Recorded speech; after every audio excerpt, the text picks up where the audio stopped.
PWCC is a great way to sell your sports cards. If you're looking for a way to support the Cajun Cardboard YouTube channel, consider using the promo code Cajun, all caps, C-A-J-U-N, when you're selling your cards on the PWCC marketplace. Hey guys, Brian with Cajun Cardboard coming at you from the great state of Louisiana with another episode of Michael Jordan Best of the Best. Today we're talking about my three, but two honorable mention favorite Michael Jordan cards from the year 1989. Bear with me.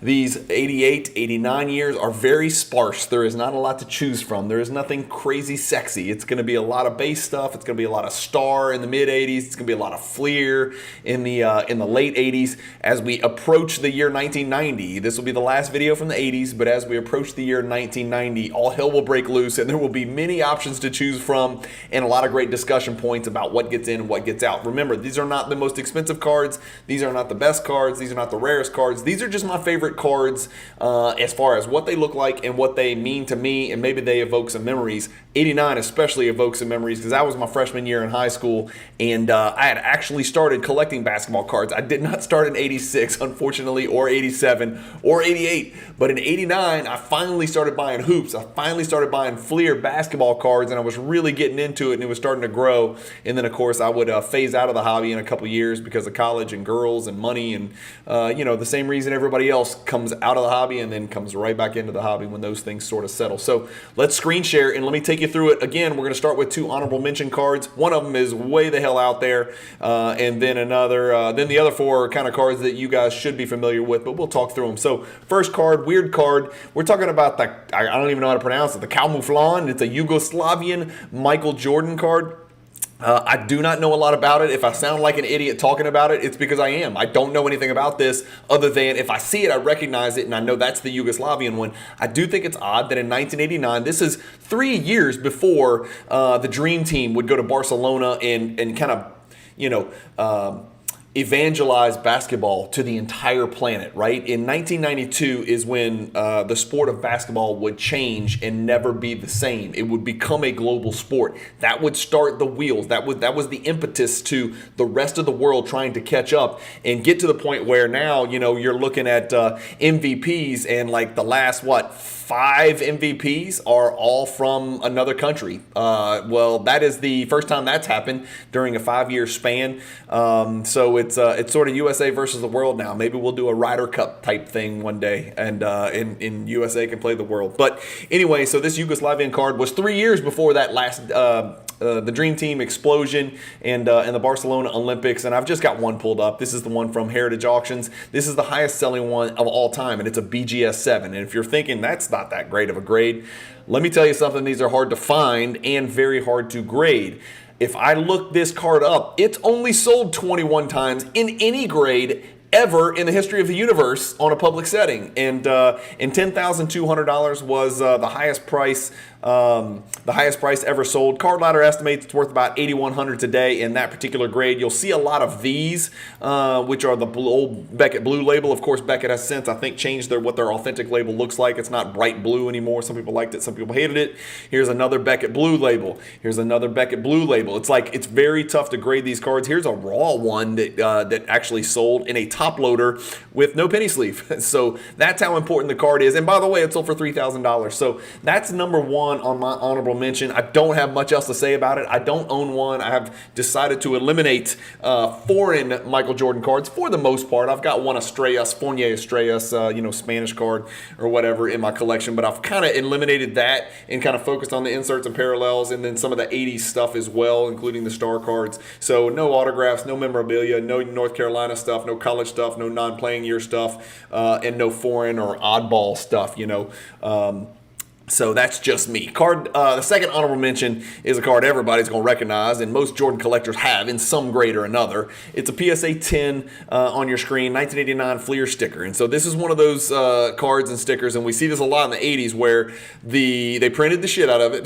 There's tens of thousands oftentimes. We'll look at the pop report. Let's see. They've graded 16,600 plus of this particular 1989 Fleer sticker. The gem rate is 0.5 1.5 and 1.4. So very tough to get gems. Out of the 16,600 that have been graded, there are a shade over 100 gems between PSA and BGS. So that is what they call grading scarcity. The card itself is not scarce. It was not manufactured in a low print run. It was manufactured in a very high print run.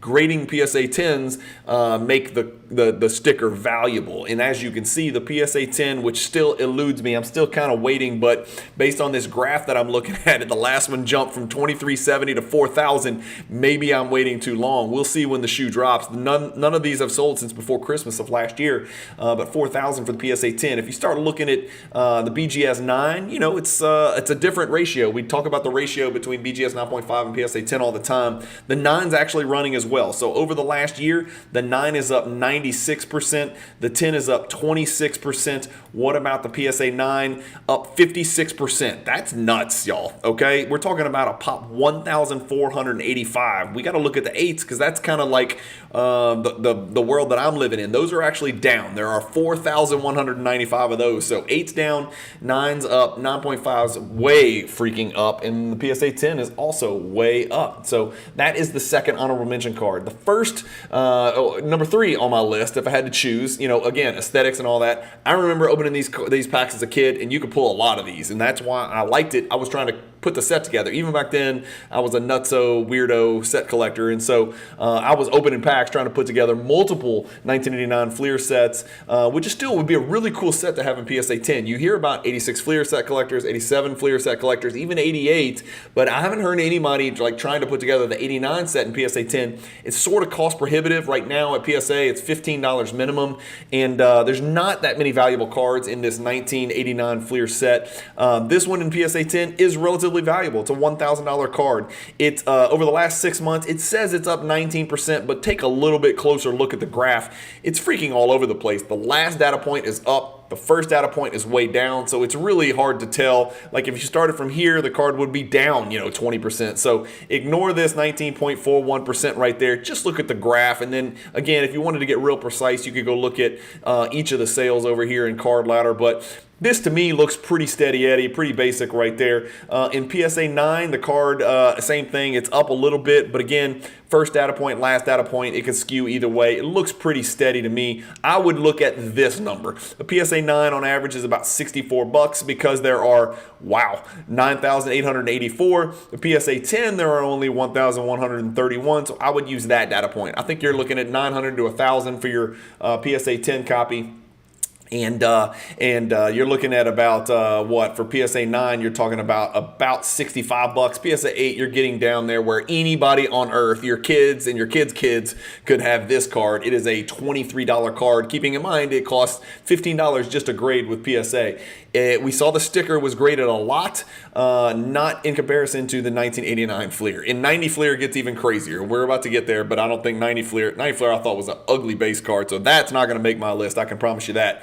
But 89 Fleer does, because I really like the look of this card. You can't hide the centering on this card, okay? Again, there's 4 white borders. They're supposed to be equidistant, same exact thickness, and they aren't always that, which is why the gem rate is 5% and 4%. So PSA 10s, there's 1,100. BGS 9.5s, 1/7 as many graded by BGS, so therefore the pop's going to be much lower. That's card number 3 on our list. Card number 2 on our list, another Munchkin, even a smaller card, right? And this is the 1989 Hoops. This means more to me because this was the first year of Hoops, and we had only had Fleer, and so when another product came out, I got very excited, and I truly love the look of Hoops. It was a very digestible set. I don't remember the exact quantity, but the checklist is very manageable. Again, I was trying to collect this set in raw condition as well. Believe it or not, I think this was Dan Marley's rookie, and I was trying to collect Dan Marley and Rex Chapman rookie cards. Those are my guys. As a white dude who plays basketball and could jump pretty damn well, I kind of identified with those guys. Forgive me, I don't mean to sound racist, but there weren't that many white dudes jumping out of the gym back then. Remember, our heroes were Larry Bird and Danny Shays. No, I'm just kidding about the Danny Shays, but Bird was everybody's hero, right? Mark Price, those guys, you couldn't, slide a credit card under them. They weren't crazy athletes. But then Dan Marley came, he's got the 1 foot 1 hand, pretty athletic dude, great defender, allegedly. Jordan would say otherwise, but Rex Chapman was bouncy by anybody's standards. Black, white, Asian, Hispanic, doesn't matter. Rex could bounce bounce, and he could jump out of the gym, and he played at the University of Kentucky, and I'm from Louisville, Kentucky. So Rex and Marley were the two that I was looking for. And of course, anytime you pulled a Jordan, it felt like gold. Just to see a Michael Jordan on a card, and you could pull him ad nauseum if you wanted to. As you can see, the PSA 10 is a pop 49.42. They printed the hell out of these. If they've graded 29, 30,000, let's say, I bet they printed 300,000 of these cards. I bet they may have printed 500,000 of these particular cards. I don't know. The gem rate is not that tough. Much easier to grade than the Fleer for whatever reason. Much more lenient. Maybe it's the gloss. Maybe it's the stock. I don't know. But millions and zillions and billions, well, not millions, but thousands of PSA 10s out there. But here's something fascinating. Look at the last 6 months. What is happening here? This is a pop 49.42 PSA 10 Hoops base card. And over the last 6 months, the card's up 33%. Now, you're not talking about a crazy amount of money like gross aggregate, right? $122. Its run is high as 259, but that's double right there. Just over the last couple of weeks. Like if we go here to the last 3 months, it's up 40%. What is going on? I have no idea what's going on here. Look at the last month, up 50%. I have no idea what's going on. If anybody has any input on this, please let me know. The PSA 9 surely, okay, the PSA 9's all over the place. We'll say it's up 27%, but it's basically flat. Over the last 6 months, it's actually down. So maybe people are upgrading their 1989 Hoops Jordans from PSA 9s to 10s, and that's causing this change in price. But that's what the card looks like. I love it. Jordan's actually running the point. For those of you who don't know, and everybody's like, yeah, but Jordan didn't have as many triple doubles as fill in the blank. There was a period where Jordan had to run the point for his Bulls team, and he told Phil Jackson he would do it. And I'm almost positive he had either 10 triple doubles in a row or 8 triple doubles in a row to end the season when he was handed the ball. And by the way, I think he averaged over 30 points a game in those games where he had triple doubles as well. So if anybody thinks that Jordan couldn't do what Westbrook's doing or Harden did or Luka Doncic or whoever's chasing triple doubles nowadays, Jordan did it in an era where it was hellaciously more difficult to get a triple-double in Jordan's era than it is today with all the long rebounds from the threes. That's why triple-doubles are up so much. A, they're shooting more. B, it's easier to get an assist because you're kicking out to 5 guys that are standing on three-point line, 3 of which are open, and usually they're open for a reason. And then there's so many long rebounds because there are further shots taken from the perimeter that guards are getting more rebounds and bigs are getting fewer rebounds because the rebounds, when the ball's, for those of you who don't know science or basketball, when the ball is shot from a further distance, it is more likely that the rebound will carry them a further distance away from right underneath the goal, which brings guards into play for rebounding. Again, so much easier to get triple doubles now, and not just the points, right? It's not just easier to average more points now because of the physicality of the game. It's easier to get assists because you're throwing to perimeter guys that are standing wide open, oftentimes because guys with the ball in their hands are basically unstoppable in one-on-one situations. At least the great ones are. Sorry, slightly derailed there. Number 1 is awesome. I don't have it. I don't have the Yugoslavian card. I don't have this card. I'll show you the 3 in the middle, which I do have, which is really not saying much, right? But this is the 1989 starting lineup, one-on-one. In a PSA 10, it's a pop 29. In a BGS 9.5, it's a pop 21. 50 gems exist in the world, and the graph indicates people care, and people really like these starting lineup cards. I do. I've got 2 in the books. I had a chance to pick this one up. I may revisit that and try to make that happen. But this is up 622% all time. If we look at the last year, you're only going to see 4 sales, but it's up 26%. The card has been pretty steady, high thousands, 1,800, 1,900, something like that in BGS 9.5. In PSA 10, the card's down a little bit from 8,600 to 5,600, and it doesn't make sense. The BGS is lower pop. The BGS has, a little bit higher, well, twice the gem rate, so maybe that's why the PSA margin's so damn high, and maybe people just want it in PSA. I'm okay with BGS 9.5, so the 2 BGS 9.5 starting lineups that I have are I have 2 of them in 9.5 as opposed to paying that premium for the PSA 10, but I am collecting them in PSA 8 as well, which is something I kind of wanted to show you guys. This card at a PSA 8 is still a pretty damn expensive card, and it's because, look, there's only been 329 graded ever. So I would have thought it would have been if you asked me, I would have said 2,000. I would not have guessed 329. But apparently, the 1989 starting lineup is pretty damn rare. So even in a PSA 8, you're looking at a card that's been on average over the last 1 year a $315 card. That's no joke, right? Even in PSA 9, this card's going to matter. This card is a $663 card on average,